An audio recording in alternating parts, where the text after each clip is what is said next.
Hanya dengan Rp20.000 per bulan, Anda telah turut berpartisipasi dalam menyebarkan dakwah bersama Tarbiyah Sunnah. Barakallahu fikum.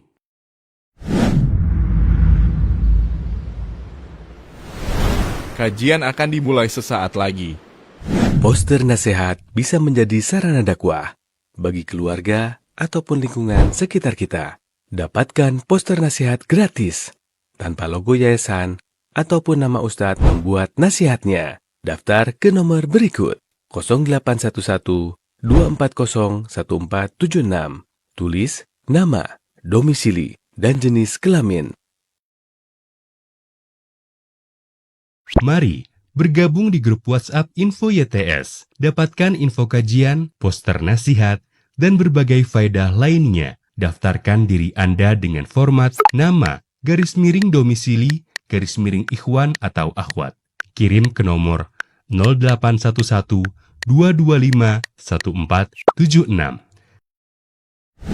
Hanya dengan Rp20.000 per bulan, Anda telah turut berpartisipasi dalam menyebarkan dakwah bersama Tarbiyah Sunnah. Barakallahu fikum.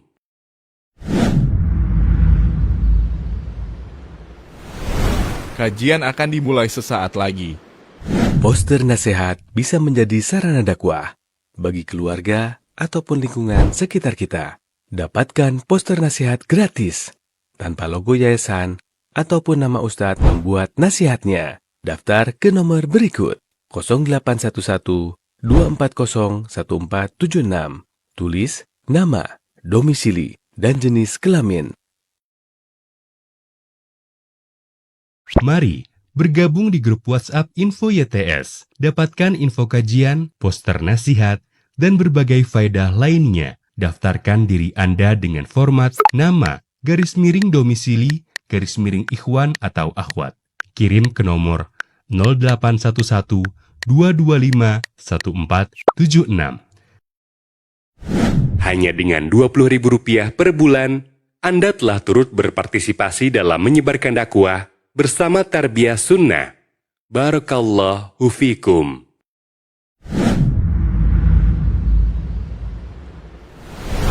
Kajian akan dimulai sesaat lagi. Poster nasihat bisa menjadi sarana dakwah bagi keluarga ataupun lingkungan sekitar kita. Dapatkan poster nasihat gratis tanpa logo yayasan ataupun nama ustadz membuat nasihatnya. Daftar ke nomor berikut 0811 240 1476. Tulis nama, domisili, dan jenis kelamin. Mari bergabung di grup WhatsApp Info YTS. Dapatkan info kajian, poster nasihat, dan berbagai faedah lainnya. Daftarkan diri Anda dengan format nama, _domisili, _ikhwan atau akhwat. Kirim ke nomor 0811 225 1476. Hanya dengan Rp20.000 per bulan, Anda telah turut berpartisipasi dalam menyebarkan dakwah bersama Tarbiyah Sunnah. Barakallahu fikum.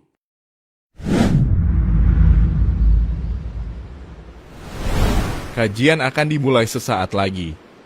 Poster nasihat bisa menjadi sarana dakwah bagi keluarga ataupun lingkungan sekitar kita. Dapatkan poster nasihat gratis tanpa logo yayasan ataupun nama ustadz membuat nasihatnya. Daftar ke nomor berikut 0811 240 1476. Tulis nama, domisili, dan jenis kelamin. Mari bergabung di grup WhatsApp Info YTS. Dapatkan info kajian, poster nasihat, dan berbagai faedah lainnya. Daftarkan diri Anda dengan format nama, _domisili, _ikhwan atau akhwat. Kirim ke nomor 0811 225 1476. Hanya dengan Rp20.000 per bulan, Anda telah turut berpartisipasi dalam menyebarkan dakwah bersama Tarbiyah Sunnah. Barakallahu fikum.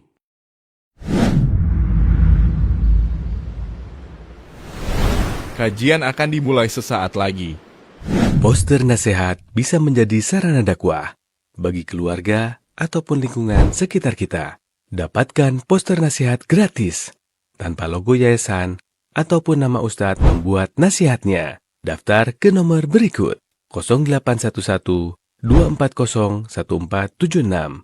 Tulis nama, domisili, dan jenis kelamin.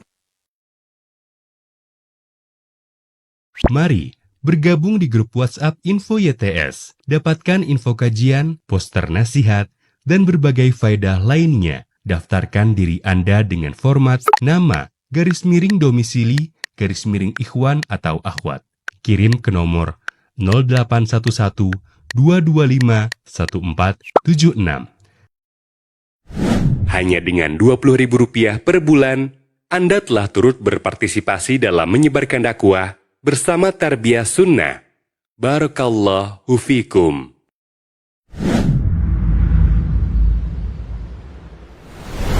Kajian akan dimulai sesaat lagi.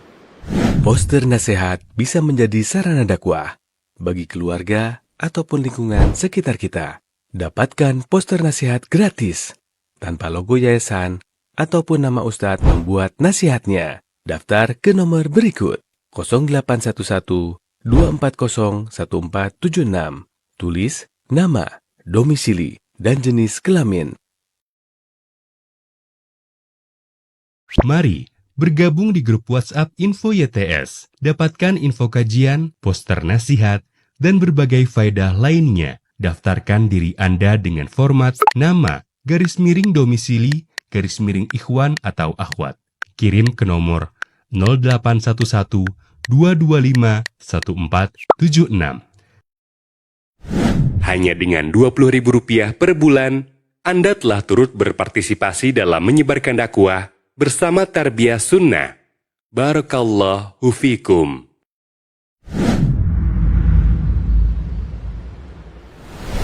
Kajian akan dimulai sesaat lagi. Poster nasihat bisa menjadi sarana dakwah bagi keluarga ataupun lingkungan sekitar kita. Dapatkan poster nasihat gratis tanpa logo yayasan ataupun nama Ustadz membuat nasihatnya. Daftar ke nomor berikut 0811 240 1476. Tulis nama, domisili, dan jenis kelamin.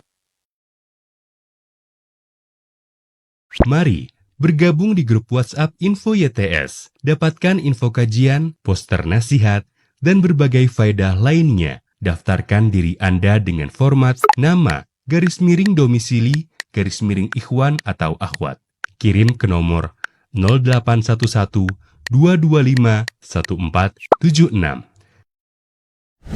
Hanya dengan Rp20.000 per bulan, Anda telah turut berpartisipasi dalam menyebarkan dakwah bersama Tarbiyah Sunnah. Barakallahu fikum.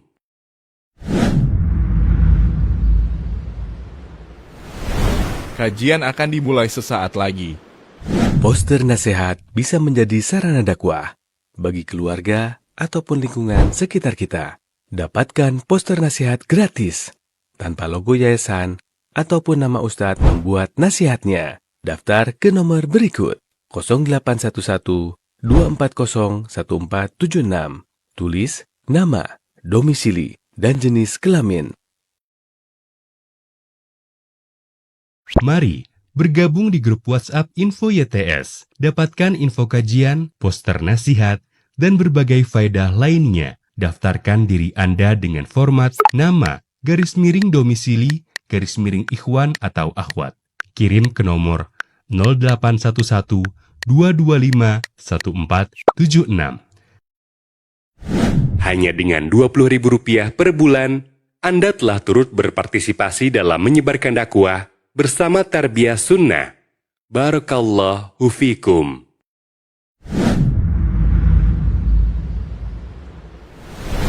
Kajian akan dimulai sesaat lagi. Poster nasihat bisa menjadi sarana dakwah bagi keluarga ataupun lingkungan sekitar kita. Dapatkan poster nasihat gratis tanpa logo yayasan ataupun nama Ustadz membuat nasihatnya. Daftar ke nomor berikut 0811 240 1476. Tulis nama, domisili, dan jenis kelamin. Mari bergabung di grup WhatsApp Info YTS. Dapatkan info kajian, poster nasihat, dan berbagai faedah lainnya. Daftarkan diri Anda dengan format nama, _domisili, _ikhwan atau akhwat. Kirim ke nomor 0811 225 1476. Hanya dengan Rp20.000 per bulan, Anda telah turut berpartisipasi dalam menyebarkan dakwah bersama Tarbiyah Sunnah. Barakallahu fikum.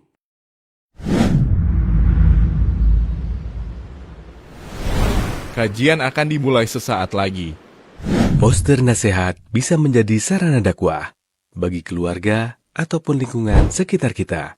Dapatkan poster nasihat gratis tanpa logo yayasan ataupun nama ustadz membuat nasihatnya. Daftar ke nomor berikut 0811 240 1476. Tulis nama, domisili, dan jenis kelamin. Mari bergabung di grup WhatsApp Info YTS. Dapatkan info kajian, poster nasihat, dan berbagai faedah lainnya. Daftarkan diri Anda dengan format nama, _domisili, _ikhwan atau akhwat. Kirim ke nomor 0811 225 1476. Hanya dengan Rp20.000 per bulan, Anda telah turut berpartisipasi dalam menyebarkan dakwah bersama Tarbiyah Sunnah. Barakallahu fikum.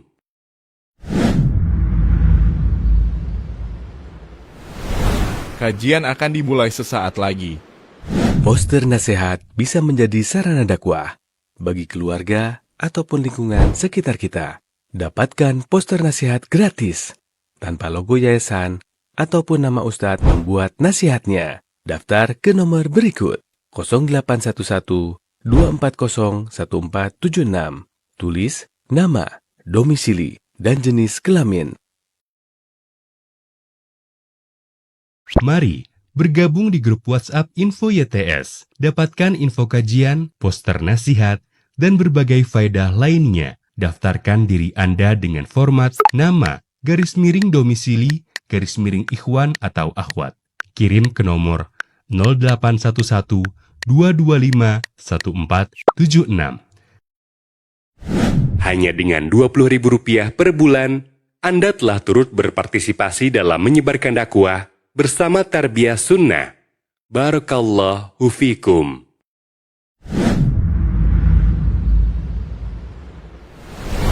Kajian akan dimulai sesaat lagi. Poster nasihat bisa menjadi sarana dakwah bagi keluarga ataupun lingkungan sekitar kita. Dapatkan poster nasihat gratis tanpa logo yayasan ataupun nama ustadz membuat nasihatnya. Daftar ke nomor berikut 0811 240 1476. Tulis nama, domisili, dan jenis kelamin. Mari bergabung di grup WhatsApp Info YTS. Dapatkan info kajian, poster nasihat, dan berbagai faedah lainnya. Daftarkan diri Anda dengan format nama, _domisili, _ikhwan atau akhwat. Kirim ke nomor 0811 225 1476.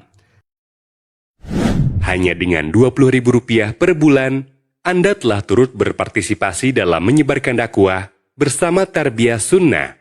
Barakallahu fikum.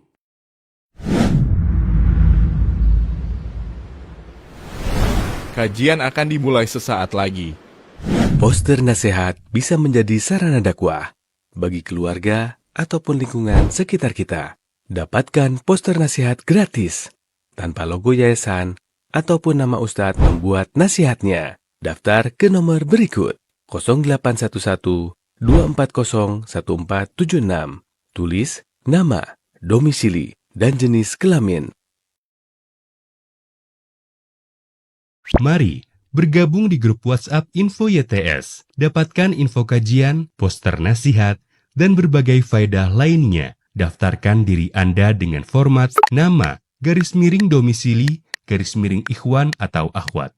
Kirim ke nomor 0811 225 1476. Hanya dengan Rp20.000 per bulan, Anda telah turut berpartisipasi dalam menyebarkan dakwah bersama Tarbiyah Sunnah. Barakallahu fikum.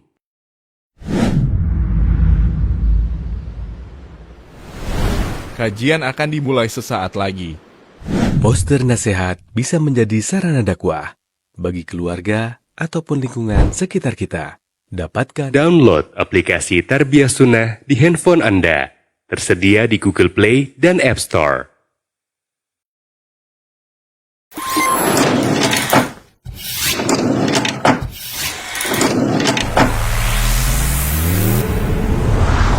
Tarbiyah Sunnah Channel. Lillah, nyunnah, merenah.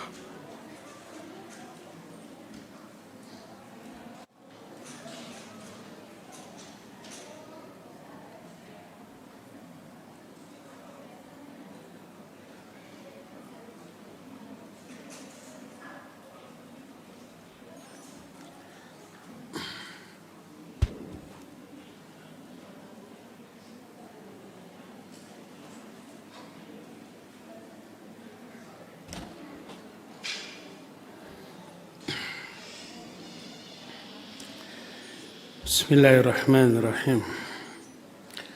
السلام عليكم ورحمة الله وبركاته. إن الحمد لله نحمده ونستعينه ونستغفره ونعوذ بالله من شرور أنفسنا وسيئات أعمالنا. من يهده الله فلا مضل له ومن يضلل فلا هادي له. وأشهد أن لا إله إلا الله وحده لا شريك له وأشهد أن محمدًا عبده ورسوله. يا أيها الذين آمنوا اتقوا الله حق تقاته ولا تموتن إلا وأنتم مسلمون. وبعد. Hadirin jamaah Masjid Al-Mukhlisin di Bekasi, Jawa Barat, berarti masih orang Sunda gitu. Yang Allah muliakan juga para pendengar radio Tarbiyah Sunnah Bandung, juga radio lain yang ikut gabung, pemirsa dan para netizen di Tarbiyah Sunnah Channel, dan pemirsa dan netizen yang tergabung ke dalam grup kajian bersama. Alhamdulillah, untuk yang pertama kali seumur hidup kita berjumpa di masjid yang mulia ini. Tema yang kita akan bahas adalah jangan tertipu dengan dunia, gitunya kalau nggak salah. Waspadai tipuan dunia. Sebenarnya judul ini peringatan dari Allah. Allah menyatakan wala taghurrannakumul hayatud dunya. Jangan sampai kehidupan dunia menipu kalian. Kenapa jangan sampai tertipu? Karena dunia ini ibarat fata morgana atau mercusuar. Dari jauh kelihatan indah, dari jauh kelihatan menggiurkan. Pas setelah didatangi ternyata zong, ternyata merugikan, ternyata hanya melelahkan. Karena itulah orang-orang yang berburu dunia, yang didapat itu hanyalah, kata Imam Ibnu Qayyim rahimahullahu ta'ala, beliau ungkapkan ini dalam banyak kitabnya. Dalam kitab Miftahud Daris Sa'adah diungkapkan.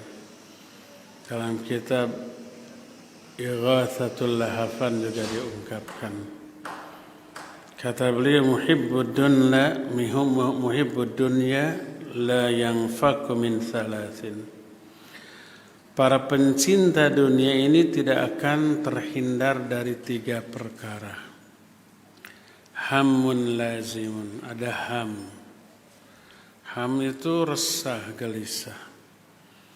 Ham itu ketidakpastian. Hammun lazimun, keresahan, kegelisahan yang tak berkesudahan, yang terus menempel terus.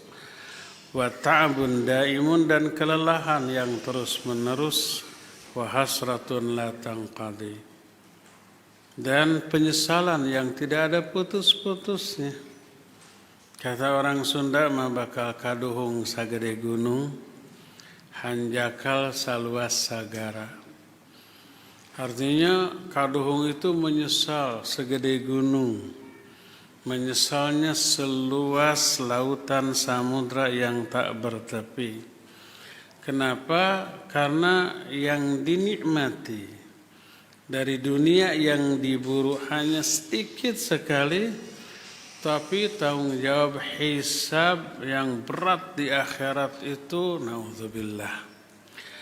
Karena itulah para pemburu dunia sudah lelah, capek, berusaha semaksimal yang dia bisa, all out, mengerahkan segenap kemampuan dug hulu pet nyawa, suku dijieun hulu, hulu dijieun suku, tisuk jedur nepikeun ka sore jeder, banting tulang peras keringat. Setelah berusaha seperti itu, mau dapat, mau tidak, yang dinikmati sedikit dari apa yang dia dapat, tapi hisab tanggung jawabnya luar biasa besar. Coba orang yang sehari dapat umpamanya 10-20 juta. Apa sehari itu 20 juta dimakan semua? Tidak kan? Disimpan, ada kebanggaan, ada ketenangan dengan adanya uang yang menjamin dia, dinikmatinya tidak. Dimakannya paling sebelak sesuap sudah, gitu kan? Sisanya dikemanakan? Disimpan. Tidak ternikmati. Sampai dia mati, uangnya masih numpuk menjadi milik orang lain. Yang tersisa untuk dirinya apa? Hisab yang sangat berat. Karena itulah maka orang itu tertipu. Ini yang pertama. Yang kedua,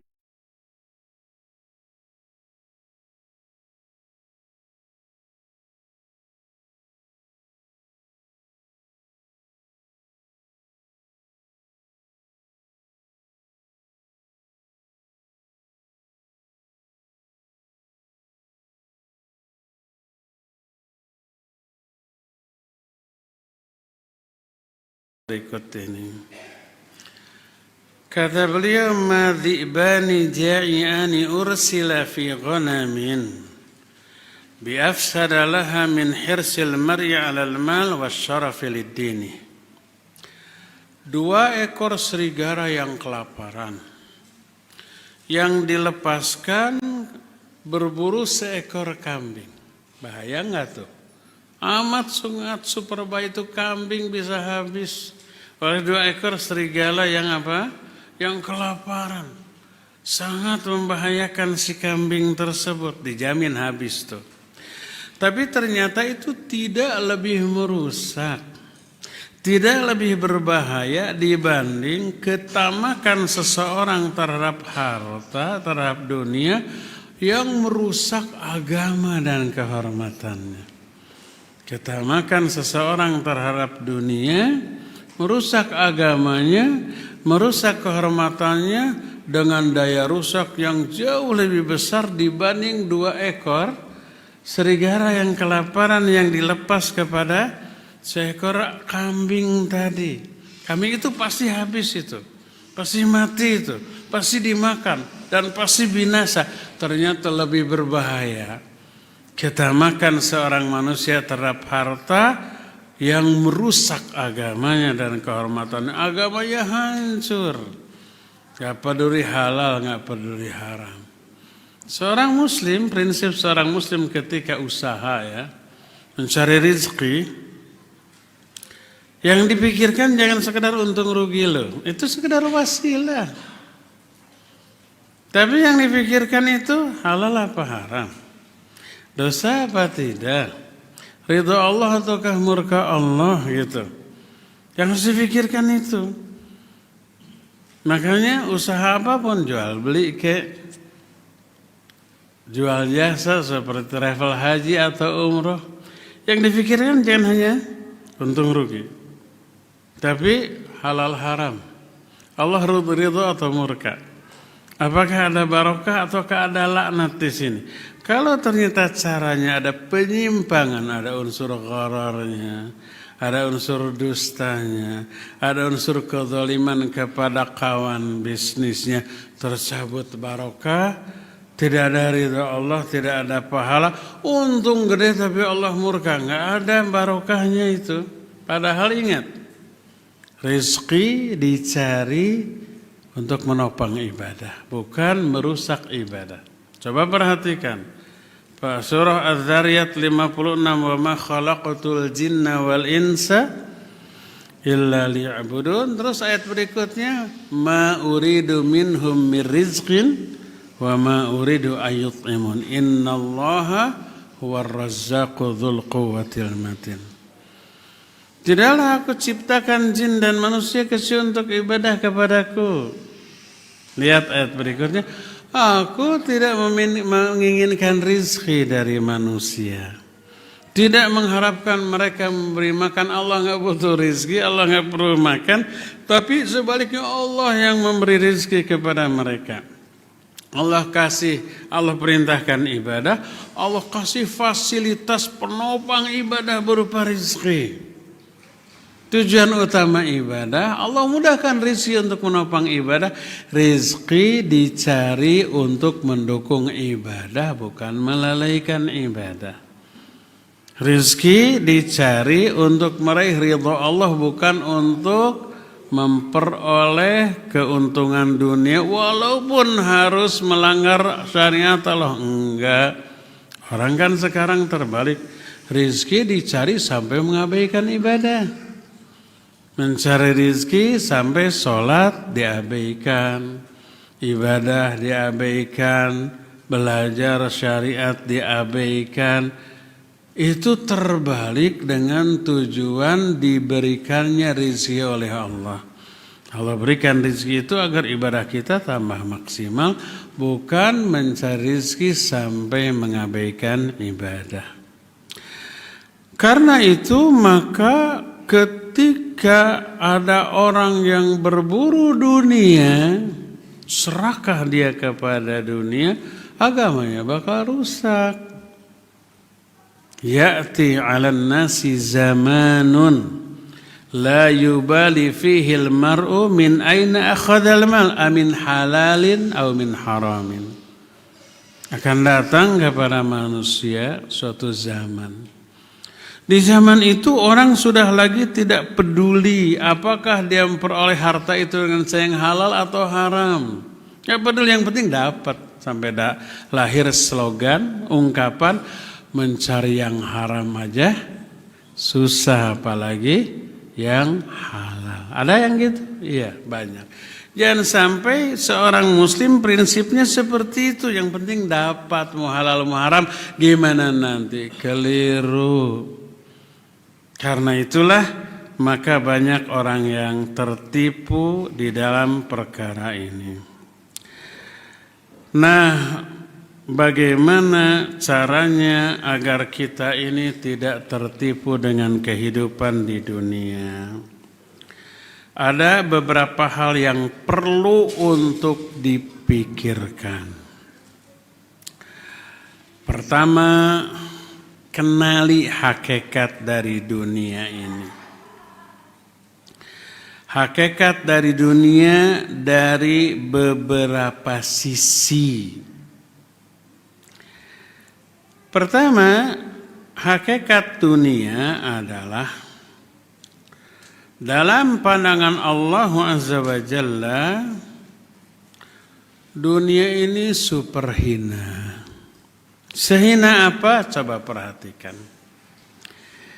Pertama, kadang Nabi SAW menjelaskan bahwa dunia itu lebih hina daripada bangkai binatang. Suatu saat Nabi SAW dengan para sahabatnya berjalan, ditemukan ada seekor anak kambing sudah mati jadi bangkai, terus daun selindangannya ini rumpung sobek gitu. Oleh Nabi SAW dijiwir, diiwing-iwing. Lalu beliau berkata, siapa di antara kalian yang mau membeli ini dengan harga 2 dirham? Kata para sahabat, tidak ya Rasulullah. Kalau gitu gratis, bawa. Kata para sahabat, ya Rasulullah, in kana hayyan kana fihi aiban. Ya Rasulullah, kalau ini hidup, ini ada aib. Yaitu si daun telinga ini sudah putus. Bagaimana dia sudah mati? Nggak bisa dimanfaatkan, nggak bisa dimakan, nggak bisa dijual, cuma nambah-nambah kerjaan, harus dikubur. Nggak ada yang mau walaupun dikasih gratis. Hina itu, tak ada harganya. Apa kata Nabi SAW? Fawallahi la dunya ahwanu 'alallahi min hadza 'alaikum. Demi Allah, dunia itu lebih hina dalam pandangan Allah dibanding anak kambing ini dalam pandangan kalian. Yang pertama, dunia digambarkan seperti apa tadi? Bangkai kambing. Begitu hina, tak ada seorang pun yang mau menerima, karena tidak ada manfaat bagi dirinya. Kedua, kadang Nabi SAW menggambarkan dunia dengan sesuatu yang lebih menjijikan daripada hal itu. Suatu saat beliau bertemu dengan seorang sahabat namanya Hudair. Hudair itu dalam bahasa Arab isim tasghir dari Haidar.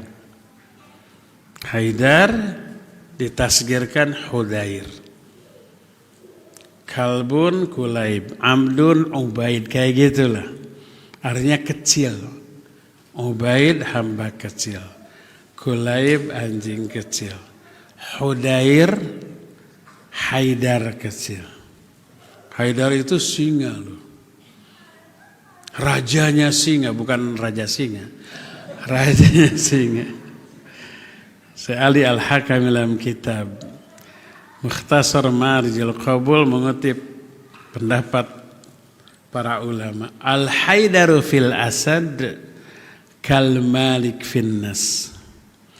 Haidar di kalangan para singa itu ibarat raja di kalangan manusia. Jadi Haidar itu rajanya para singa, bukan raja singa. Baru Haidarnya itu, apalagi bapaknya. Hurayatullah, sekali-kali matang serius teuing. Ditasgirkan Hudair. Nabi SAW bertanya, ya Hudair, ma akalta? Wahai Hudair, apa yang kamu makan pagi ini? Dia menjawab, al-laham wal-laban. Yang saya makan daging dan susu. Berarti orang ini orang mampu ya. Lalu ditanya, summa yasiru ila madza? Yang kamu makan itu nanti akan berubah jadi apa tuh? Apa kata Hudair? Yasiru ila ma qad alimta. Dia akan berubah menjadi sesuatu yang kau sendiri sudah tahu lah. Untung orang ini cerdas, pintar, diplomasi, tidak vulgar ya. Tidak vulgar tidak jorok ngomongnya. Ya engkau sudah tahu berubah jadi apa. Intinya di kotoran manusia. Apa kata Nabi SAW?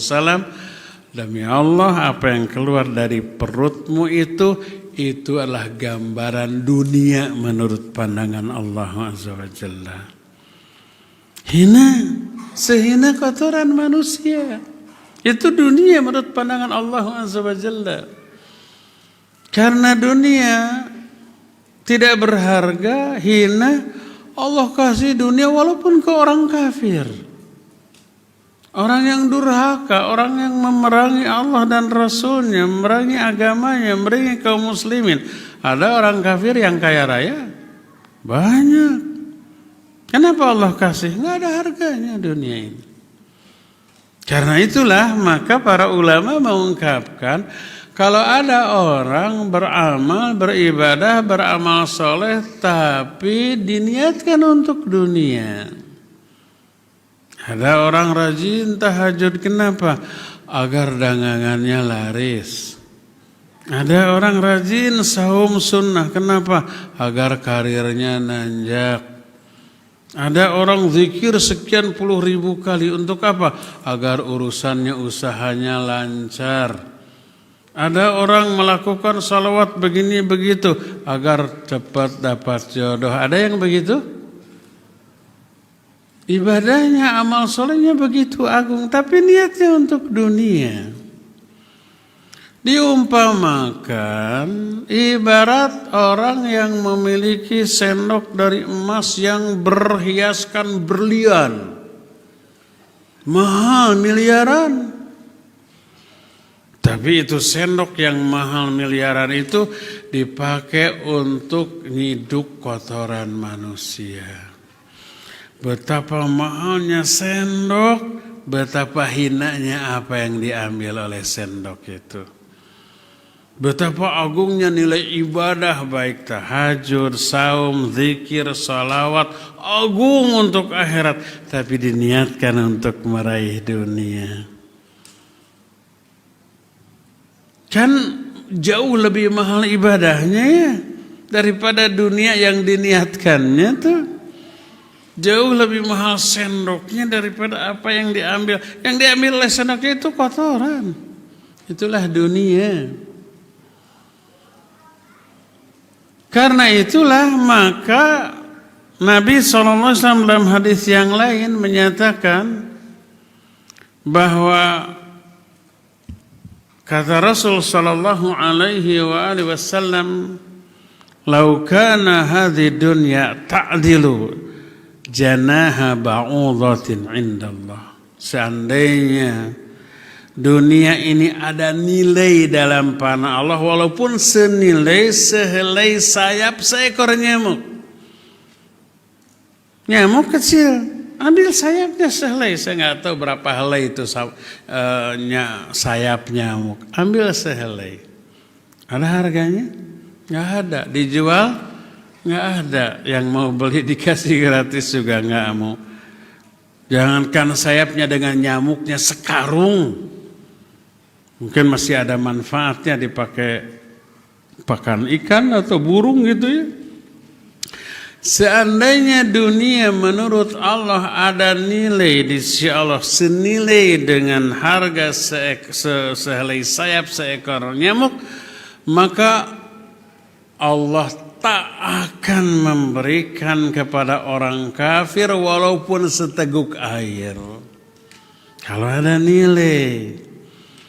Tapi karena tidak ada nilai, maka dunia ini Allah berikan sekalipun kepada orang-orang yang durhaka kepadanya.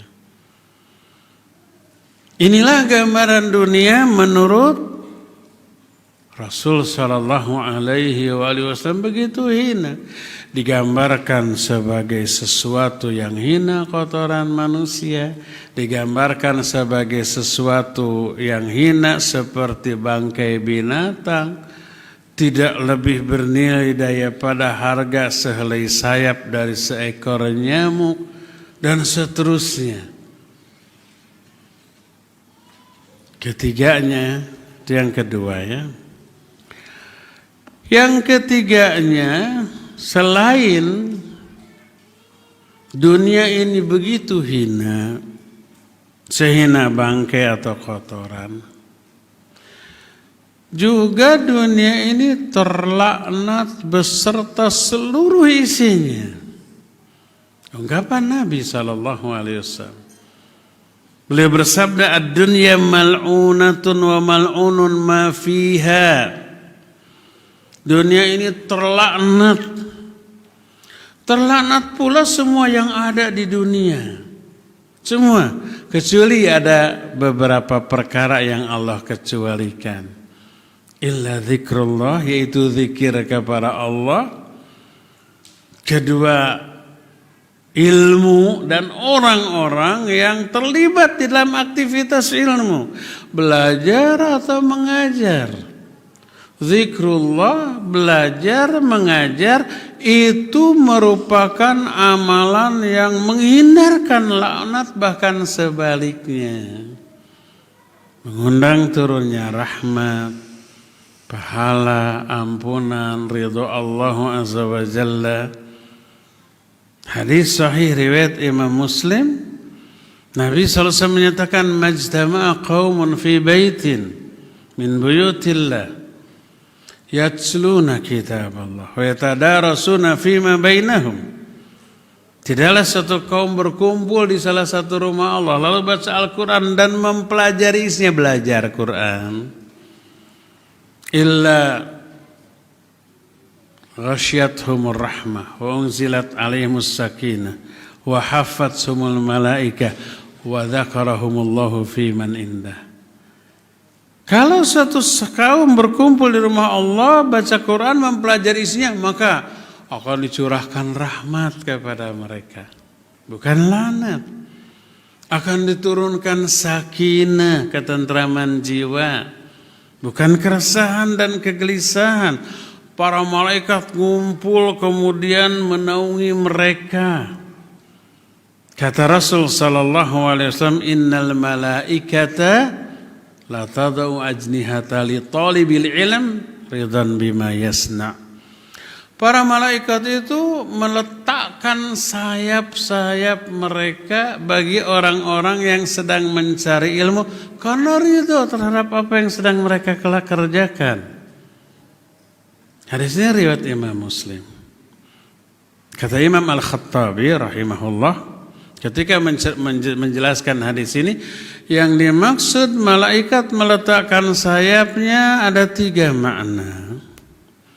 Pertama, bastul ajnihah, yaitu bastul ajnihah,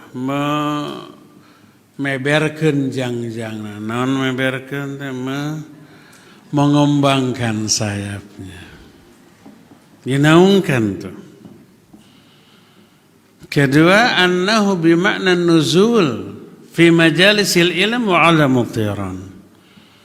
Kedua, dengan mana mereka turun ke majlis-majlis ilmu dan tidak terbang saat itu. Itu makna dari meletakkan sayapnya. Turun malaikat. Makna ketiga, annahu bimakna tawadhu wal ihtiram li tullabil ilm. Makna meletakkan sayap, mereka itu tawadhu dan menghormati orang-orang yang sedang mencari ilmu. Lihat, aktivitas mencari ilmu, mengajarkan ilmu itu sesuatu bingit loh. Wa dzakarahumullahu fi man indah. Allah menyebut-nyebut nama mereka, memuji mereka, menyanjung mereka di hadapan para malaikat yang ada di sekelilingnya. Disebut nama orang-orang yang hadir dalam majlis kajian. Wa dzakarahumullahu fi man indah. Dan pujian Allah kepada orang yang sedang ngaji ini yang disebut dengan sholawat Allah. Innallaha wa malaikatahu yusalluna ala muallimin nasil khair. Itu dalam hadis yang diterima dari Abu Umamah Al-Bahili, riwayat Imam At-Tirmidzi dengan sanad sahih. Itu begitu lafadznya, innallaha wa malaikatahu. Sungguhnya Allah dan para malaikatnya yusalluna ala muallimin nasil khair. Bersolawat kepada orang yang mengajarkan kebaikan kepada manusia. Dalam riwayat yang diterima dari Sofwan bin Asal, man kharaja min baitihi yaltamisu fihi ilman, siapa orang keluar dari rumahnya untuk belajar ilmu, maka Allah dan para malaikatnya sholawat kepada mereka. Jadi yang belajar, yang mengajar dapat sholawat dari Allah, dari para malaikat. Sholawat Allah kepada manusia maknanya diterangkan oleh Imam Abul Aliyah, salatullahi alaihi thana'uhu alaihi indal malaikah. Sholawat Allah kepada manusia, kepada hamba, maknanya pujian Allah, sanjungan Allah kepada orang itu di hadapan para malaikat. Bukan dilaknat, tapi dipuji, disanjung. Sedangkan salawat malaikat maknanya istighfar dan tarahum mereka. Selama ngaji, selama belajar dan mengajar, para malaikat mendoakan Allahumma gfir lahum, Allahumma arhamhum, Allahumma gfir lahum, Allahumma arham. Terus, ya Allah ampuni mereka, ya Allah rahmati mereka. Terus begitu, selama ngaji itu. Sadar tak sadar, terasa tak terasa, orang yang lagi ngaji ini dosanya berguguran, rahmatnya dicurahkan. Makin lama ngajinya makin banyak dosa yang gugur tuh. Makanya lama ya ngaji itu yang lama sampai zuhur gitu, dari subuh. Pasti menderita, pasti nyeri cangkeng, pasti pegal. Tapi makin pegal makin bagus. Pahala makin banyak, rahmat makin banyak, ampunan makin banyak, dosa yang gugur makin banyak, gitu tuh. Tapi kalau sampai madorot, sampai ke rumah sakit, ya janganlah. Makanya ngaji saya nggak lama-lama, cukup sejam, setelah itu udah bubar. Jadi lihat, aktivitas zikrullah, mencari ilmu, mengajarkan ilmu, terhindar dari laknat. Bahkan yang didapat rahmat, ridha Allah, pahala, ampunan, dan seterusnya. Makanya aktivitas belajar dan mengajar ini aktivitas yang dijalankan oleh sebaik-baik manusia. Coba ketika Allah dan Rasulnya menerangkan tentang kriteria manusia terbaik, itu selalu ada dua unsur ini, belajar, mengajar. Dan mengajar nggak mungkin dilakukan kecuali oleh orang yang sebelumnya telah belajar terlebih dahulu, orang berilmu pasti. Lihat ayat kuntum khaira ummatin ukhrijat linnas ta'muruna bil ma'ruf wa tanhauna 'anil munkar. Kalian umat terbaik yang dilahirkan ke tengah manusia. Kalian beramar ma'ruf nahi munkar. Ini ngajar. Otomatis dia sudah berilmu. Lihat hadis riwayat Imam Muslim, khairukum man ta'allamal Qur'an wa 'allamahu. Sebaik-baik kalianlah orang yang belajar Quran kemudian mengajarkannya kepada orang lain. Jadi setiap orang yang beraktivitas dengan ilmu, baik belajar ataupun mengajar, itu menjadi manusia terbaik dalam pandangan Allah dan Rasulnya. Terhindar dari laknat dunia yang tadi disebutkan, ad-dunya mal'unatun wa mal'unun ma fiha. Dunia ini terlanat juga orang-orang yang ada di dalamnya, semua yang ada di dalamnya, kecuali yang zikrullah, kemudian orang yang belajar ilmu, dan orang-orang yang membantu proses belajar dan mengajarkan ilmu. Ini terhindar. Dan ini keluar biasaan, keistimewaan, keagungan, dan faidah dari aktivitas yang berkaitan dengan ilmu. Jadi pertimbangan ketiga, jangan sampai kita ini tertipu, terpedaya oleh dunia. Yakini bahwa dunia ini terlanat semuanya, termasuk harta, termasuk 4 tak yang sering diburu orang.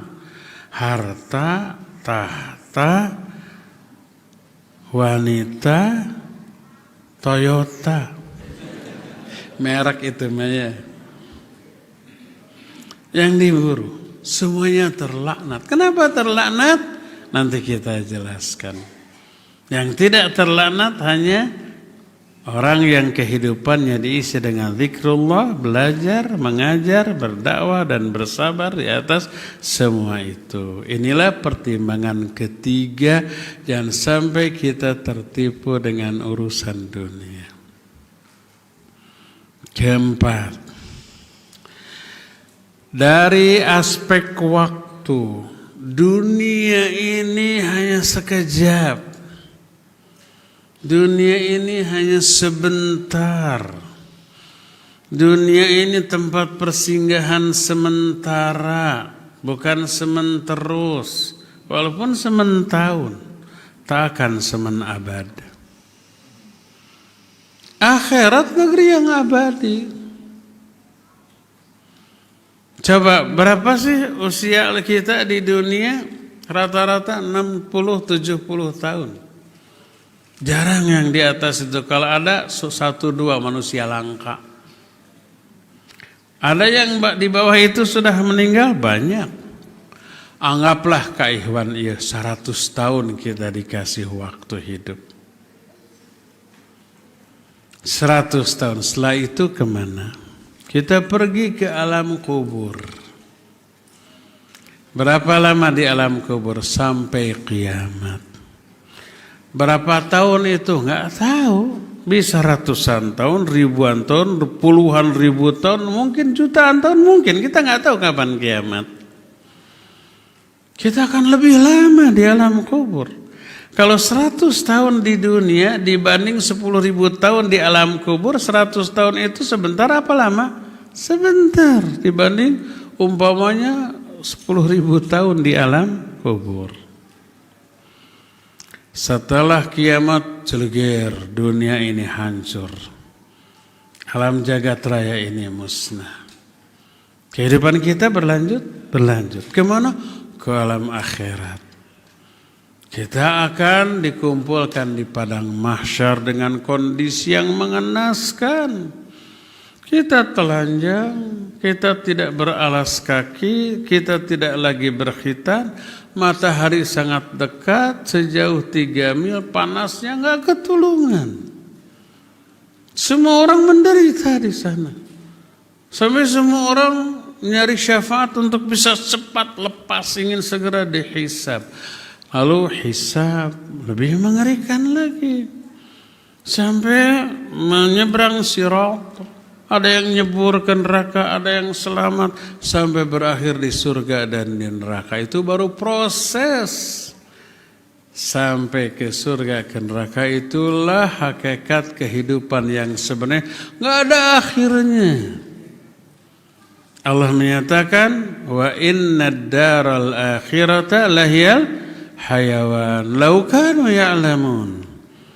Sesungguhnya negeri akhirat itulah kehidupan yang sebenarnya. Seandainya mereka tahu. Berapa lama? Enggak ada akhirnya. Khalidina fiha abada. Itu kekal selama-lamanya di dalamnya. Lihat, waktu yang kekal enggak ada akhirnya dibanding 100 tahun tadi. Lama apa sebentar? Amat sangat sebentar sekali kehidupan kita di dunia ini dibanding di alam kubur, dibanding di akhirat nanti. Jadi kalau dibandingkan waktu hidup di dunia yang sesaat, lalu itu yang diburu dengan mengorbankan yang abadi, wah, tidak seimbang, tidak worth it gitu, kata orang-orang sekarang.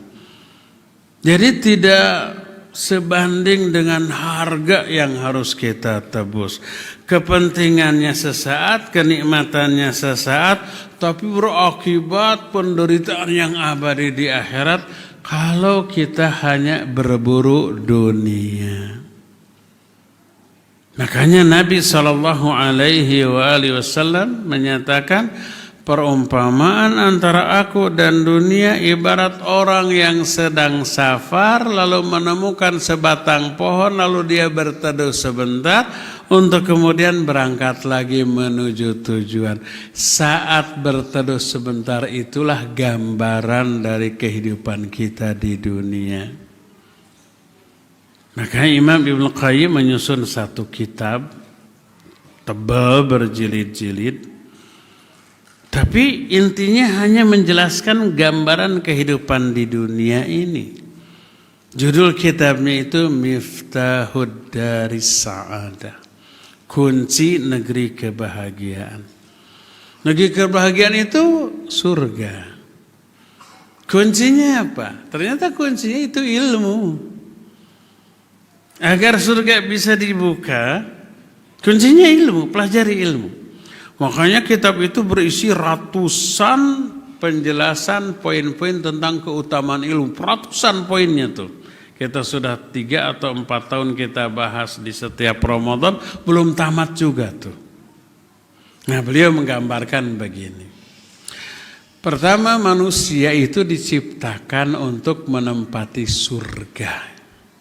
Ketika Adam diciptakan, Allah menyatakan, Uskun anta wa zaujukal jannah. Tinggallah kamu dan istrimu di surga. Itu rumahmu. Diciptakan untuk menempati surga. Karena hikmah tertentu kemudian Adam Hawa tergoda oleh iblis laknatullahi alaih. Apa akibatnya? Diusir. Diturunkan dari surga tapi sementara. Setelah Adam itu berdosa, bermaksiat kepada Allah, taubat. Taubatnya diterima? Diterima. Fataballahu alaih. Dan Adam taubat sama Hawa. Rabbana zalamna anfusana wa illam taghfir lana wa tarhamna lanakunanna minal khasirin. Diterima taubatnya? Diterima. Walaupun diterima dihukum tetap dihukum. Antara taubat yang diterima dengan hukuman tidak saling mempengaruhi. Tobatnya tobat, diterima, hukuman dijalankan, diusir ke dunia ini. Lalu nanti kalian wajib mudik. Mudiknya ke tempat asal kalian diciptakan, yaitu ke surga. Mudiknya itu harus ke sana, jangan sesat, jangan sampai malah ke neraka. Untuk bisa selamat sampai mudik ke surga lagi Allah menyatakan fa imma ya'tiyannakum minni hudan famanittaba hudaya, dalam satu ayat fala yadhillu wala yashqa, dalam ayatin fala khaufun alaihim walahum yahzanun. Nanti akan datang kepada kamu petunjuk dari aku, agama, Quran dan sunnah, ilmu. Ini miftahud dari sa'adah itu ini. Kunci negeri kebahagiaan, kunci surga agar bisa kembali. Itu tiket untuk bisa kembali ke surga itu ilmu. Fa imma ya'tiyannakum minni hudan. Kalau datang kepada kalian hudan dari aku. Hudan itu ilmu. Agama dari Allah, Quran dan sunnah untuk kita zaman sekarang. Famanittaba hudaya, siapa yang mengikuti petunjukku fala yadhillu wala yashqa, dia tidak akan tersesat di dunia, tidak akan binasa di akhirat. Selamat dunia, selamat akhirat. Kuncinya satu, ikuti petunjuk aku. Itu kunci kebahagiaan itu, petunjuk dari Allah, ilmu dan pengamalan terhadap petunjuk Allah tersebut, syariat agama ini. Fala yadhillu, dia tidak akan tersesat di dunia, tapi dia akan berada di atas jalan yang lurus. Shiratal mustaqim yang kita minta, salah satu maknanya adalah Al-Quran dan As-Sunnah. Ihdinas siratal mustaqim. Tunjukkan kami ke siratal mustaqim. Apa siratal mustaqim? Quran sunnah. Allah Rasul SAW menyatakan inna hadal Quran huwa hablullahil matin wa dzikruhul hakim wa siratuhul mustaqim. Al-Quran ini tali Allah yang sangat kuat. peringatan Allah yang sangat bijaksana, dan siratul mustaqim, jalan Allah yang lurus. Lalu Quran Sunnah ini diaplikasikan secara real dan nyata oleh Nabi sallallahu alaihi wasallam kehidupannya. Kana khuluquhul Quran. Akhlak beliau itu Al-Quran. Quran itu sudah teraplikasi. Makanya salah satu di antara makna siratal mustaqim adalah sunnah Nabi SAW. Kata siapa? Al-Quran. Nih, lihat surah Yasin. Yasin, terus wal Qur'anil Hakim. Innaka laminal mursalin ala siratim mustaqim. Innaka laminal mursalin, sesungguhnya engkau hai Muhammad benar-benar termasuk salah seorang di antara para rasul ala siratim mustaqim, yang sudah berada di atas siratal mustaqim, karena sudah mengaplikasikan Quran Sunnah. Tidak akan tersesat. Siapa yang mengikuti petunjuk Allah fala yadhillu, dia tidak akan tersesat di dunia, wala yashqa, tidak akan binasa di akhirat. Sebaliknya, faman a'rada an dzikri fa inna lahu ma'isyatan dhanka wa nahsyuruhu yaumal qiyamati a'ma. Qala rabbi lima hasyartani a'ma wa qad kuntu basira. Qala kadzalika atatka ayatuna fanasitaha wa kadzalika al-yauma tunsa. Tapi siapa orang yang berpaling dari peringatanku, berpaling dari agama Allah, fa inna lahu ma'isyatan dhanka, dia akan diberikan kehidupan yang sumpek, yang sempit, bukan sumpek sempit secara finansial, enggak. Hatinya tuh mungkin kekayaannya banyak, dia berkuasa, kekayaannya banyak, konglomerat, hartanya melimpah, bro dijuru, bro dipantau, ngalayah di tengah imah, lubak libuk nepikeun ka teu kalebok, saking banyaknya itu. Tapi hatinya sumpek sempit. Dia berpangkat, dia berkuasa. Orang yang berpangkat, berkuasa untuk zaman sekarang identik pasti kaya tuh. Apakah pasti bahagia hidupnya? Enggak, stres loh. Sumpek, takut kekuasaannya digoncang, diendek-endek, di-impeachment, di apalah, diendek-endek teh digoyang gitu ya. Kekayaannya, ada banyak perusahaan, takut yang di sana dikorupsi, takut yang di sini dilikuidasi, takut yang di sini sahamnya turun omrok. Makin banyak perusahaannya, makin banyak pikiran, makin liar ya enggak? Makin resah, makin gelisah. Allah mengazab mereka dengan harta yang diberikan kepada mereka. Sumpek hatinya. Baik itu penguasa, pengusaha, atau umpamanya public figure semacam para artis dan seterusnya, itu kan kaya raya dan terkenal. Jangan dipastikan bahagia ya mereka, mau apapun mudah. Sumpek hatinya. Pelariannya ke mana? Ke narkoba, ke mabuk, ke tempat-tempat hiburan. Itu konsumen narkoba itu orang miskin atau orang kaya? Orang kaya lah. Yang ngisi tempat-tempat hiburan malam, diskotik ke, bar-bar ke, karaokean ke, itu gratis apa bayar? Mahal apa murah? Mahal. Orang miskin gak akan bisa. Orang-orang kaya, kenapa mereka ke sana? Seteres, depresi, uangnya banyak, tapi itu tidak bisa membeli kebahagiaan dan ketenangan hidup. Allah yang kasih kesempitan, fa inna lahu ma'isyatan dhanka, itu di dunia loh. Kehidupannya sumpek sempit, stres dia. Wa nahsyuruhum yaumal qiyamati a'ma, ini di akhirat. Kami kumpulkan nanti di akhirat dalam keadaan buta, tidak bisa melihat. Mereka komplain, Rabbi lima hasyartani a'ma wa qad kuntu basira, ya Allah, kenapa engkau kumpulkan kami dalam keadaan buta padahal kami dulu melihat? Qala kadzalika atatka ayatuna fanasitaha wa kadzalika al-yauma tunsa. Demikianlah al-jazaa'u min jinsil amal. Balasan disesuaikan dengan jenis perbuatan. Dulu telah datang kepada kamu ayat-ayat kami, kamu mengabaikannya. Ada dakwah, ada nasihat, ada peringatan, ada penjelasan. Kalian mengabaikan, bahkan mengadakan counter attack kepada para pendakwah. Merasa diserang pribadinya. Serang balik, bayangkan. Orang berkuasa, orang kaya, orang banyak masanya tersinggung. Keluar tuh semua uang kekuasaan masanya, wah gitu kan. Menentang dakwahnya. Bukan sekedar mengabaikan, tapi malah balik menyerang. Karena merasa terserang.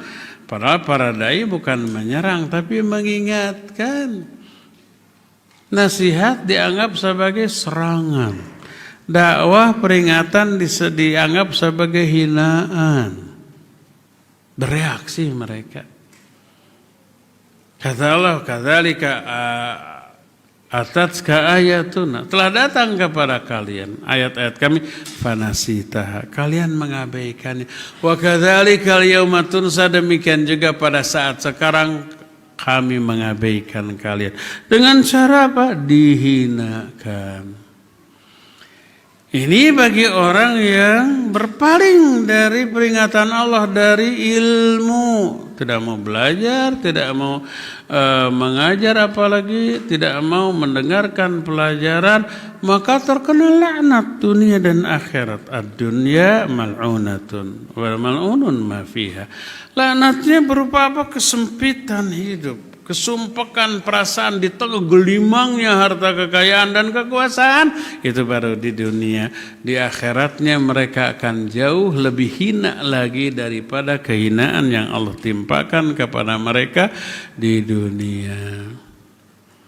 Jadi kita lihat, kata Imam Ibnu Qayyim rahimahullahu ta'ala, kita hidup di dunia ini untuk menjalani hukuman karena kekeliruan kita ketika di surga. Tapi sementara, nanti harus balik lagi. Tapi untuk balik tiketnya harus benar tujuannya ke sana. Kuncinya yang bisa membuka Darus Sa'adah atau kunci kebahagiaan berupa surga itu harus benar, yaitu ilmu. Quran Sunnah, fa imma ya'tiyannakum minni hudan famanittaba hudaya fala yadhillu wa la yashqa. Siapa yang mengikuti petunjuk aku, dia tidak akan sesat di dunia, tidak akan binasa di akhirat, tapi akan berbahagia. Dia kembali ke kampung halaman tempat kita pertama kali ditempatkan di sana, yaitu di surga. Tapi kalau tidak mengikuti petunjuk dari Allah, ibarat gak dapat tiket, gak dapat kunci. Gimana bisa sampai, gimana bisa buka? Tersesatlah dia ke azab. Disebabkan karena berburu laknat ketika di dunia.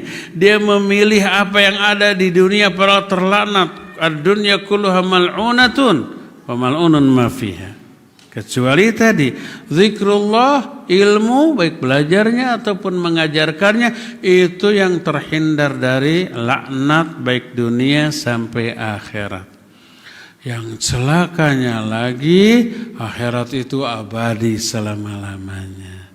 Dunia ini sebanyak apapun yang kita kumpulkan pasti ditinggalkan.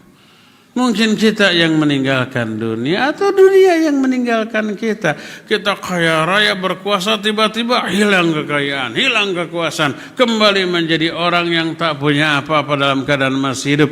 Ada yang seperti ini.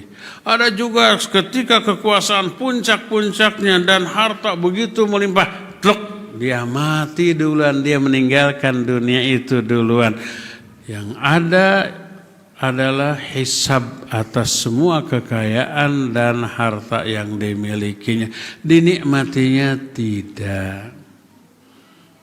Karena itulah maka apabila Kita melihat perbandingan dari segi waktu. 100 tahun hidup kita di dunia dibanding ribuan tahun di alam barzah, apalagi abadi selama-lamanya di akhirat, maka kehidupan dunia ini hanya sebentar, hanya sesaat. Makanya tidaklah bijak apabila mengorbankan yang abadi hanya untuk berburu yang sesaat.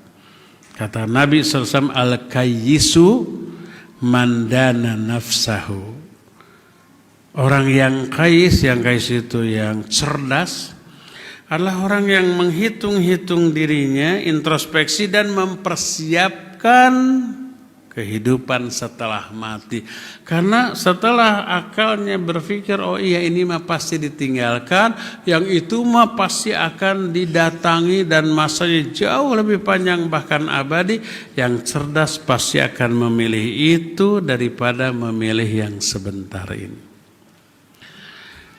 Ada sebuah argumentasi yang sepintas seperti benar dan bagus. Seperti, ya kalau seperti berarti nggak benar, nggak bagus. Anak itu seperti monyet. Oh berarti bukan monyet, cuma mirip. Ini argumentasi seperti benar dan bagus. Akhirat itu nanti tertunda. Dunia ini yang kontan. Maka sikap yang masuk akal dan realistis adalah yang kontan lah. Yang harus nomor satu kan yang tertunda nanti aja. Kan gitunya.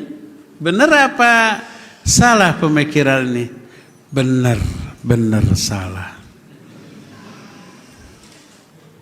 Perbandingannya bukan begitu. Coba, mending sekarang dikasih uang 10.000 kontan. Atau 10 miliar tapi bulan depan. Mending mana? Mending bulan depan tapi 10 miliar daripada sekarang kontan 10.000. 10.000 mah sejam juga nggak akan tersisa ya. Semenit 2 menit beli seblak udah habis. Lebih baik bersabar sebulan tapi bulan depan 10 miliar. Kan gitu, yang cerdas, realistis tuh begitu. Kecuali kalau perbandingannya mending 10.000 sekarang atau 10.000 tahun depan. Ya mending sekarang. Kalau perbandingannya sama ya. Tapi kalau perbandingannya beda, 10.000 sekarang, 10 miliar bulan depan. Mending 10 miliar bulan depan. Sabar sebentar. Gak lama sebulan itu. Ini juga begitu, mending sekarang diberi kekayaan dunia sekarang atau akhirat yang abadi yang perbandingannya itu tidak bisa dibandingkan. Mending nanti, walaupun agak lama, tapi nggak lama-lama amat. Nabi SAW memperbandingkan kehidupan dunia dan akhirat itu ibarat celupkan jari kalian kepada lautan. Angkat lagi. Maka satu tetesan air yang menetes dari telunjuk kalian itulah dunia, sedangkan air samudra yang luas itulah akhirat. Perbandingan dunia dan akhirat itu ibarat satu tetes air dengan samudra yang sangat luas. Kedua, ketika para ulama membahas tentang mana Ar-Rahman dan Ar-Rahim. Bahasa kita Ar-Rahman itu kan pengasih. Ar-Rahim apa? Penyayang. Apa bedanya pengasih penyayang? Kan eta-eta kenehnya. Itu juga pengasih teh ya penyayang. Nah, tapi maknanya beda. Salah satu di antara perbedaan makna Ar-Rahman dan Ar-Rahim adalah kalau Ar-Rahman zat yang memiliki atau yang memberikan satu di antara 100 rahmat kemudian dibagi-bagi ke seluruh makhluk. Allah memiliki 100 rahmat. Satu rahmat di antara Allah turunkan ke dunia dibagi ke seluruh makhluk. Bukan hanya manusia, binatang, jin, malaikat, semua makhluk memperoleh bagian dari rahmat Allah yang satu. Satu ini terbagi-bagi ke seluruh makhluk, entah berapa triliun jenis makhluk dan jumlahnya. Dapat bagian sekelumit, sekecil dari satu rahmat itu. 99 rahmat ditahan, Allah berikan nanti di akhirat di surga khusus kepada ahli surga. Bayangkan, satu rahmat Allah bagi ke seluruh makhluk di dunia, nikmatnya udah luar biasa ya. Dengan satu rahmat yang terbagi-bagi, kita mungkin kebagian 0,0000 sekian persen lah gitu. Tapi nikmatnya sudah Masya Allah, bahagianya, senangnya, nyamannya ini kehidupan gitu kan. Bagi yang nyaman. Apalagi yang kaya raya, yang berkuasa, tambah nyaman lagi. Padahal hanya kebagian sedikit dari yang satu rahmat. Terbagi ke seluruh makhluk. Makhluknya bukan hanya manusia, jin juga, malaikat juga, para binatang juga, dan seterusnya.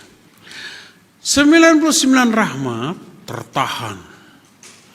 Dan hanya Allah berikan di akhirat itu pun ke ahli surga. Ahli surga jauh lebih sedikit. Karena di surga hanya ada jin dan manusia. Binatang tidak ada. Malaikat sebagai penghuni asli surga tidak ada. Kalau malaikat yang bertugas di surga ada. Hanya jin dan manusia, binatang tidak ada. Dapat 99 rahmat. Terus manusia dan jin yang masuk surga juga jauh lebih sedikit daripada yang ke neraka. Dapat 99 rahmat, bayangkan.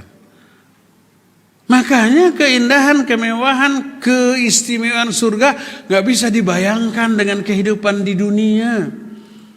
A'dadtu li ibadiyar rahmat li ibadiyas solihin ma la aynun ra'at wa la udhunun sami'at wa la khatara ala qalbil bashar. Aku siapkan bagi hamba-hambaku yang soleh kenikmatan surga yang tak pernah terlihat oleh mata, tak pernah terdengar oleh telinga, dan tak pernah terbersit dalam hati manusia.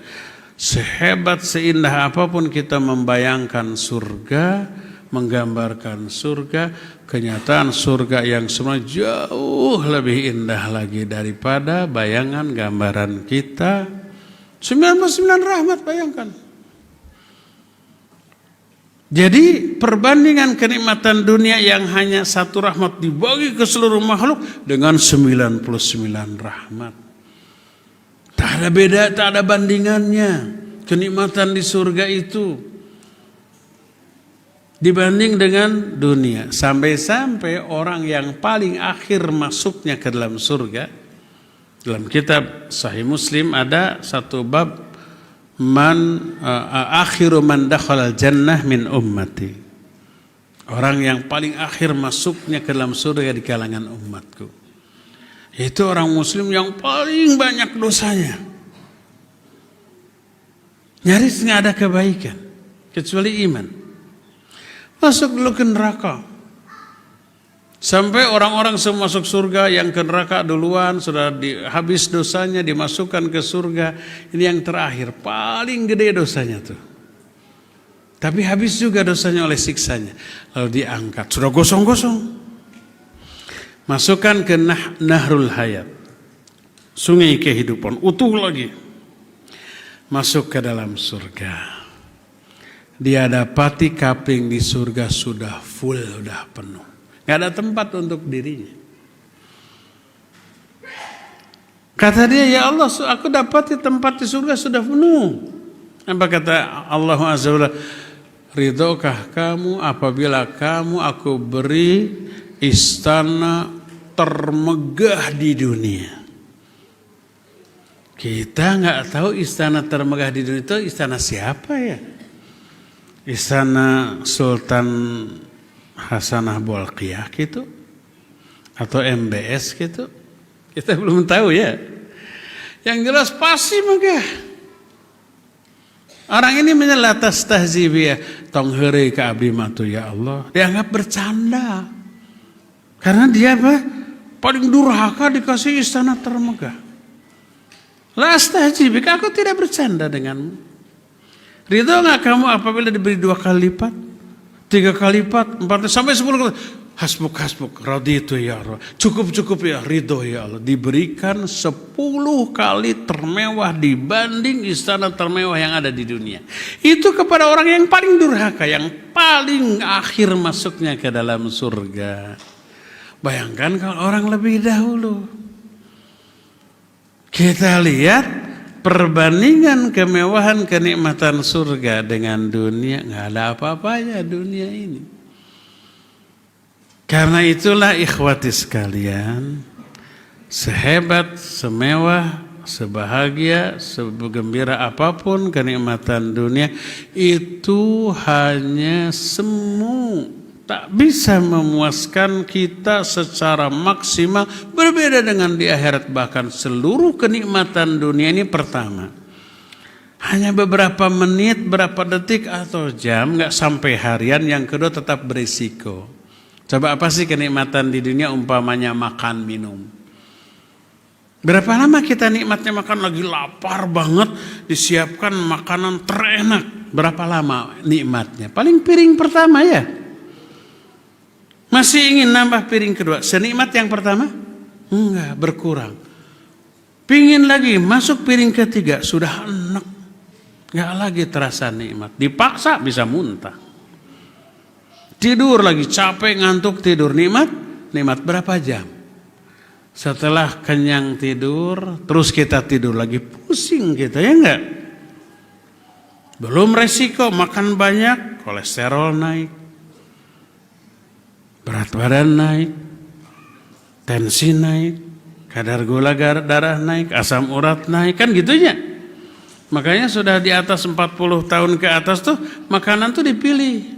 Bukan yang enak, yang sehat. Sayur walaupun pahit, buah-buahan walaupun hambar ya. Kalau ada yang enak, bala-bala gitu, enak. Tapi ini tahu kolesterolnya tinggi, ada minyak, ada tepung, ada gula macam-macam. Enggak, kan gitunya. Yang enak di dunia mengandung resiko.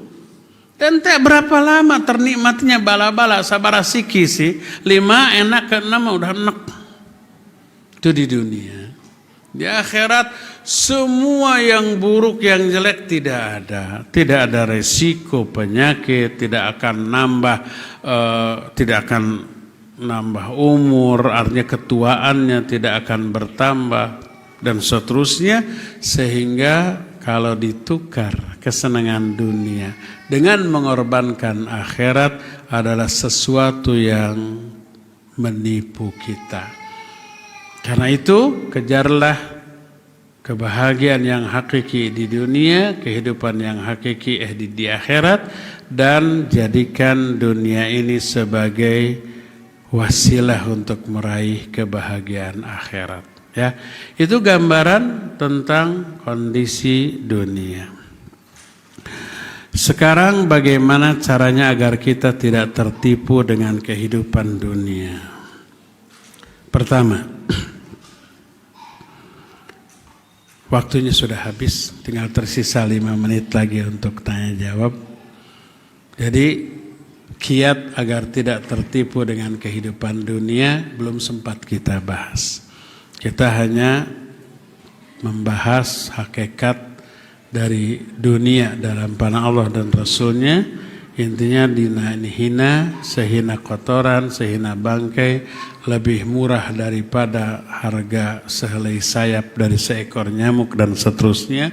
Waktunya juga super singkat. Insya Allah mudah-mudahan Allah mempertemukan kita kembali di masa yang akan datang untuk membahas kiat agar tidak tertipu dengan urusan dunia. Sebelum membahas pertanyaan, saya mau kasih hadiah. 1 ikhwan, 1 akhwat. Ikhwan hadiahnya tumbler.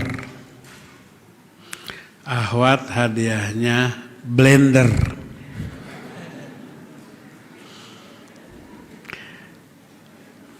Karena ada peribahasa ladies first, kita akan mulai dari ikhwan dulu. Cung, siapa ikhwan yang mau tumbler? Cung. Bagi yang mau silakan ke bagian belakang, silakan bawa Ada yang punya nyali? Ahwat dulu, Ahwat ngacung. Siapa yang mau blender, cung. Ada mic di Ahwat? Huh? Oh iya, Ahwat ada yang ngacung, kalau ada nanti dikasih mic. Dari awal ada yang mau jawab. Kalau enggak ke bagian sini, jangan ditarik mic-nya karena mic-nya mendekat ke mic Ahwat, mendekat ke mic. Yang mau jawab, yang mau blender. Silakan.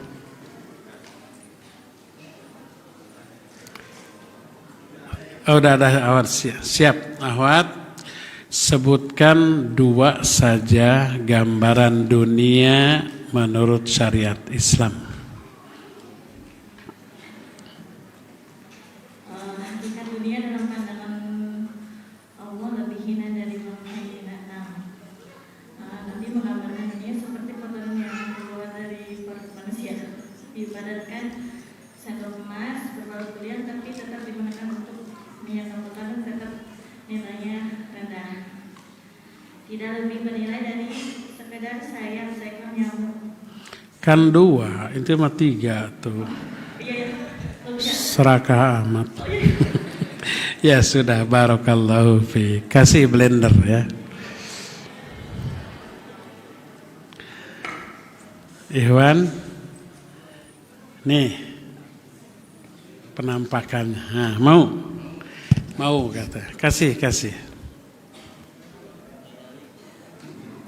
Mic-nya. Ini depan. Namanya siapa? Mukhalid. Al-Bukhari. Abu Khalid. Abu Khalid. Pertanyaannya, apa makna Hudair? Dari apa dia berasal?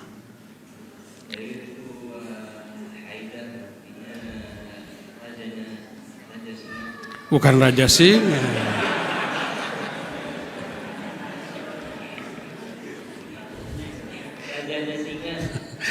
Itu nama penyakit. Ya, salah. Barakallahu fiik. Sudah ya. Mudah-mudahan bulan depan hadiahnya mobil.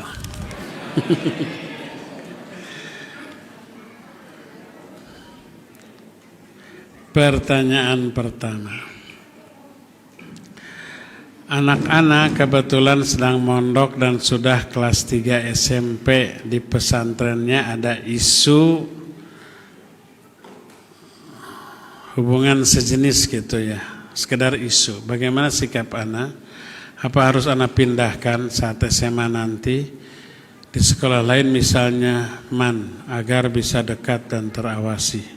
Namun khawatir ikhtilat dengan ikhwan dan terkontaminasi HP. Iya. Kasus sejenis itu banyak terjadi dan ini wajib diantisipasi. Sikap kita kalau ada isu tentang itu segera koordinasi dengan pengelola pondok. Di pondok itu akan diawasi secara ketat, ada CCTV, ada musyrif. Sehingga kalau ada isyarat-isyarat, ada tanda-tanda yang seperti ini cepat bertindak sebelum lebih jauh. Diselidiki, diinvestigasi, kalau masih bisa dibina, kalau enggak ya dikeluarkan. Daripada menularkan kebiasaan buruk ini kepada yang lainnya. Pindah ke tempat lain belum menjamin bersih. Jadi kalau kita melihat pondok itu kurikulumnya bagus, pembinaannya cuma ada 1-2 poin yang agak kurang, cepat sampaikan kepada pengurus pondok. Bukan langsung dicabut, pindah ke yang lain, di yang lain lebih parah nanti. Ya. Jadi ini adalah penyakit sosial yang ada di hampir setiap lingkungan pendidikan ada, termasuk lingkungan pendidikan agama. Ya. Kalau umpamanya orang bisa tergoda dengan hubungan sama jenis, apalagi dengan lawan jenis. Pindahkan aja ke ada yang ikhtilat, lebih parah lagi nanti. Karena itu kalau ada hal yang serius bukan langsung kita cabut, tapi koordinasi. Pertama sebagai tindakan preventif, jangan sampai terjadi lagi di tempat itu. Supaya pengawasan lebih diperketat, tindakannya lebih dipertegas ya. Jadi itulah komitmen para pengelola pondok pesantren untuk sangat ekstra ketat di dalam menghadapi masalah. Jadi tidak hanya hubungan sama jenis, juga ada pembulian, perundungan. Kita tidak toleransi terhadap masalah ini, segera untuk ditangani sebijak mungkin, secepat mungkin. Jadi yang paling awal adalah koordinasi dengan pengelola pondok ya. Ini curhat nih, mungkin ikhwannya ada di sini, tapi pulang dari sini jangan berantem ya. Ustaz, bagaimana caranya mendakwahi suami yang masih sangat mencintai musik tuh? Bahkan di saat berkendara beliau memakai earphone untuk mendengarkan musik. Apa suami udah ngaji apa belum? Kalau belum ngaji, kebangetan ini. Kalau sudah ngaji, lebih kebangetan lagi. Caranya pertama ya nasihati tentang hukum musik. Salah satu di antara yang akan ditanya di akhirat adalah pendengaran. Inna sam'a wal absar wal afidah kullu ulaika kana anhu mas'ula. Pendengaran, penglihatan, hati semua akan ditanya. Apa yang kita dengar ditanya, dimintai pertanggungjawaban. Azab yang Allah ancamkan kepada pendengar musik hina. Wa minan nasi may yashtari lahwal hadits liyudilla an sabilillahi bighairi ilm wa yattakhidhuha huzwa ulaika lahum adzabun muhin. Lihat, orang yang menjual belikan lahwal hadits, musik dan nyanyian, untuk menyesatkan manusia dari jalan Allah dan mengambilnya sebagai sendaguro, bagi mereka azab yang sangat pedih. Kasih tahu ayat dan hadis. Tapi kan banyak ustadz yang membolehkan asal tidak melalaikan. Berakibat fatwa asal tidak melalaikan lalu dianggap boleh, akhirnya yang melalaikan juga jadi boleh. Musik kan alat, kalau untuk mubah kata. Akhirnya menghalalkan ini, akhirnya mentoleransi semua jenis musik yang buruk-buruk. Kita nggak perlu bantah, cukup shadaqah Rasul sallallahu alaihi wasallam. Sungguh benarlah Rasul sallallahu alaihi wasallam ketika beliau bersabda bahwa di kalangan umatku kelak ada yang menghalalkan ini dan musik dan nyanyian. Nah, salah satunya kamu. Udah nggak perlu dibantah, ya. Jadi kasih kabar, kasih nasihat tentang bahaya itu bagi hati, bagi pikiran, dan bagi agamanya. Suruh ngaji.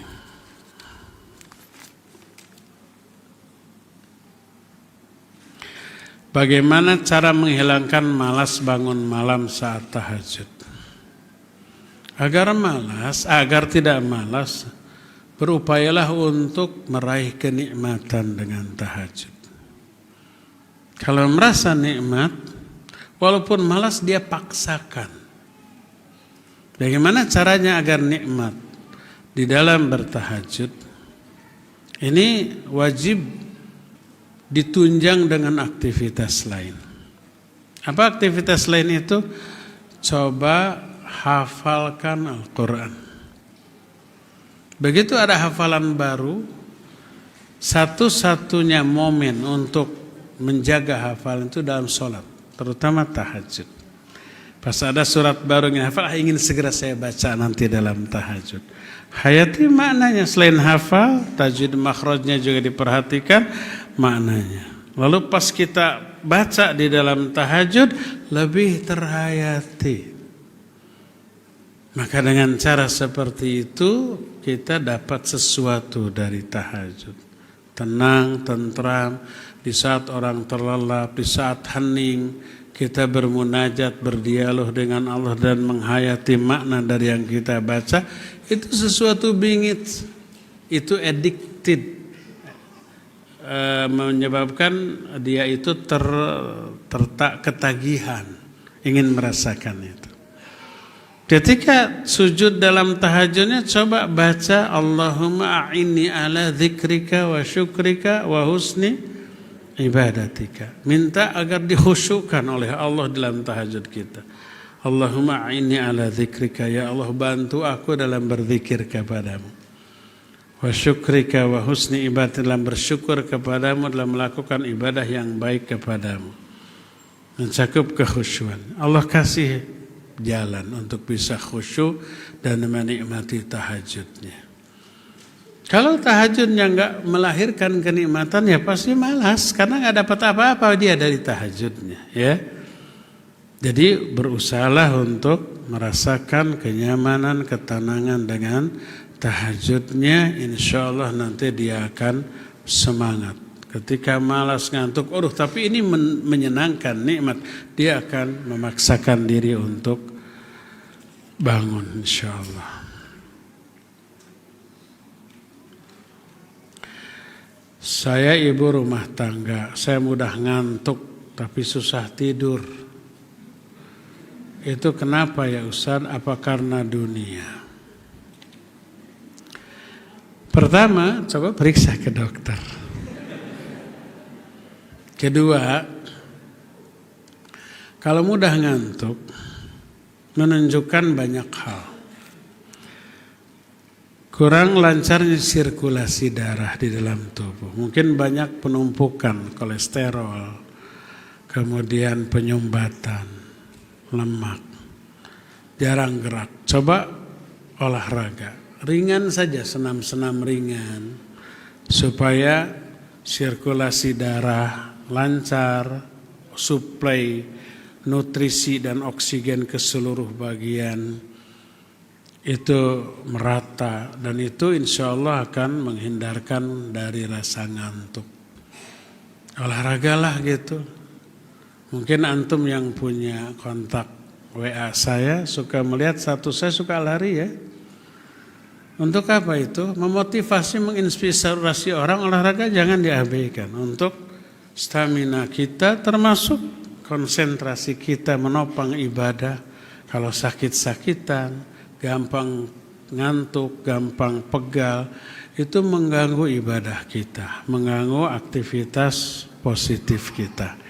Jadi niatkan olahraga itu untuk menopang ibadah. Jadi itu yang pertama ya. Nah kalau umpamanya semakin konsentrasi kita baca, semakin cepat ngantuk. Baru selembar sudah ngantuk, akhirnya tidur. Baca Quran, baca buku. Karena adanya sumbatan di dalam tubuh kita. Coba olahraga, coba perhatikan nutrisi makanan.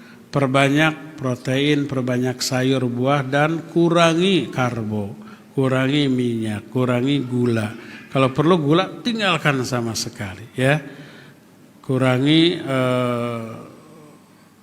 4 warna putih. Gula, garam, tepung, santan. Bila perlu nasi putih. Kayak dokter aja. Ya gitu dokter ya. Pokoknya begitulah ya. Coba konsultasi ke ahli kesehatan. Curhat yang kedua dari Mama. Apakah salah Ustadz jika ada seorang suami kerjanya seperti tidak ada? Seperti tidak ada berarti ada, nggak kelihatan, yang penting duitnya ngalir. Nganggur tapi kok duitnya banyak, bagus itu. Seperti tidak ada. Seperti tidak ada jeda waktu karena sistemnya online. Apakah termasuk berlebihan dan termasuk mengejar dunia karena waktu di rumah juga harus sudah siap diganggu dengan pekerjaan tersebut? Solusinya gimana? Mengganggu tidaknya, berlebihan atau tidaknya tergantung sejauh mana pekerjaan itu mengganggu ibadahnya. Dia sibuk dengan dunia online gitu di rumah, tapi waktu sholat tetap ke masjid berjamaah. Waktu baca Quran tetap disisihkan. Ke keluarga tetap diperhatikan. Kalau semua itu terpenuhi, tidak berlebihan, boleh saja. Kecuali kalau semuanya menyita, waktu azan masih saja online. Salat ke masjid hanya yang fardu, pulang lagi langsung kerja lagi. Istri, anak-anak diabaikan, itu berlebihan, ya. Ingat, rezeki dicari untuk menopang ibadah, rezeki dicari untuk membahagiakan keluarga. Kalau rezeki dicari sampai hubungan keluarga rusak, sampai mengabaikan ibadah, berarti keliru konsep pencarian rezekinya. Jadi lihat saja efeknya, ya.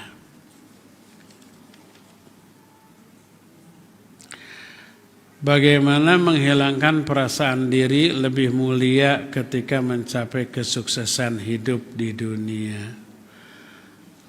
Ya, agar kita tidak merasa mulia dengan dunia tadi.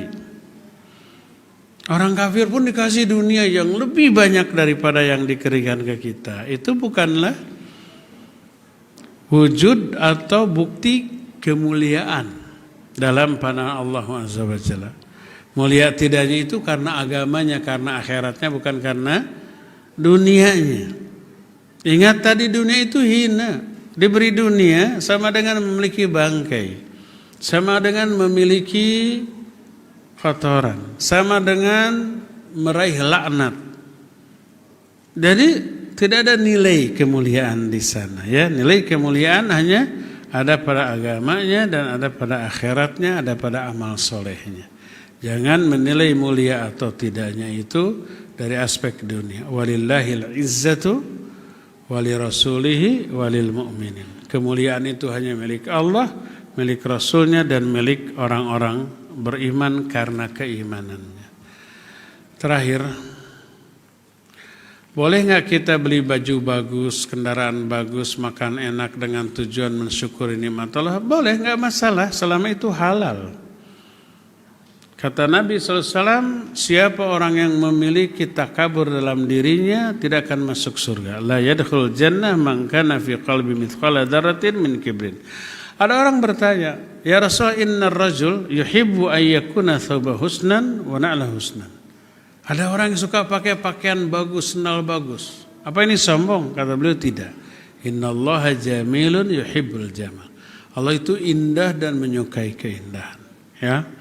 Jadi tidak masalah kita membeli barang-barang yang bagus selama halal, selama tidak ditujukan untuk pamer gitu, sombong. Karena Nabi SAW menyatakan Allah itu suka kalau seorang hamba diberi nikmat lalu dia menampakkan dampak dari nikmat yang Allah berikan kepadanya. Seperti umpama memiliki barang-barang yang bagus, yang mahal, tak masalah. Selama itu tidak digunakan untuk merendahkan orang-orang yang tidak punya tadi, ya, tidak ada masalah. Cukup ya sampai di sini, waktunya habis. Insyaallah kita, semoga Allah memberikan kita kesempatan untuk pertemuan berikutnya.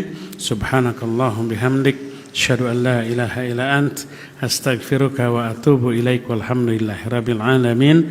Wassalamualaikum warahmatullahi wabarakatuh. Download aplikasi Tarbiyah Sunnah di handphone Anda. Tersedia di Google Play dan App Store.